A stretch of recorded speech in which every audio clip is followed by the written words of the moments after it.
Korcan. Bize yanarık Korcan'a geldik. Xudo xolasa yanarık Korcan'da neçik variant var usta? Bu 1 metre 60 variantının seyli variantı. Bir şopam üzerinde aboyana. Abone sopam üzerinde. Şopam Tine üzerinde kırası yorulma. güvenle gel. Tine pompa vurmadı. Doğru kafe kağıtı atıldı. Bana şey durmadı. Tamam. Adnan tonlu maroşin sivette oldu. Yine şopam aboy. Boy. Kuyma variantı. Kuyma variant ekan. 2 metre işlendi. Yine seyli de işlendi. Üstü maroşi de işlendi. Sokulma variantı seri oldu lan. Görüşleriniz için konkretli. Bizim ustanın öyü bu. Şiş netadan ustanın öyü. Ama Ustanızı öyüne vurup koyduğuna konkretli çıkıp koydu. 75 kvadrat diye. 75 kvadrat. O bir şey. Ustanın öyü. Sokullarını görseniz de sokulların. Bundan şu renkleri her xil boladı.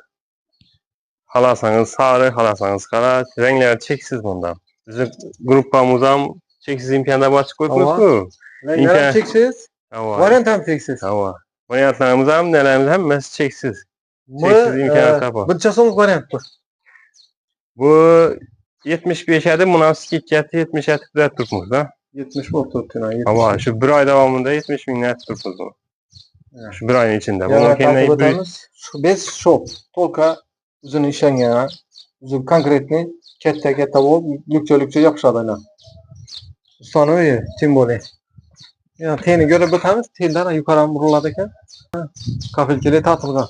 İşte kafilkeli tatılsadan doğru gideceği boyuna. Yapışırsa gideceği boyuna.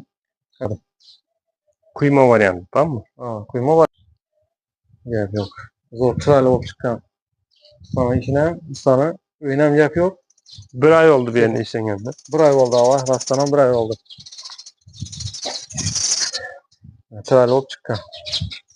Kahve ikinci etajına vuruldu.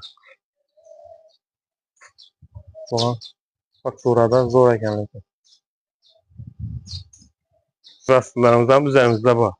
Ularım bize çıkıyorlar. Ali basılar hemen aşağı bayağı. Ama bunların problemi yok.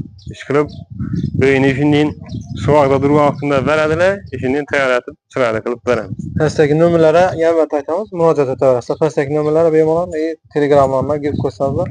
Çeksiz imkaniyetleyen. Bırakılasa. Hemen şimdi yengiliklerini görüp oturarsa. Nav balıkını, nav botu tuttu. Hemmesi bırakılasa. YouTube kanallarım çeksiz imkaniyet. Doğru mu? Ama çeksiz imkan. Bırakılasa. Çeksiz imkan kanalı firmamızdan şu anda. Tamam. Nelerimizi, şetkelerimizi, futbolcularımızı, ustalarımıza veremiz.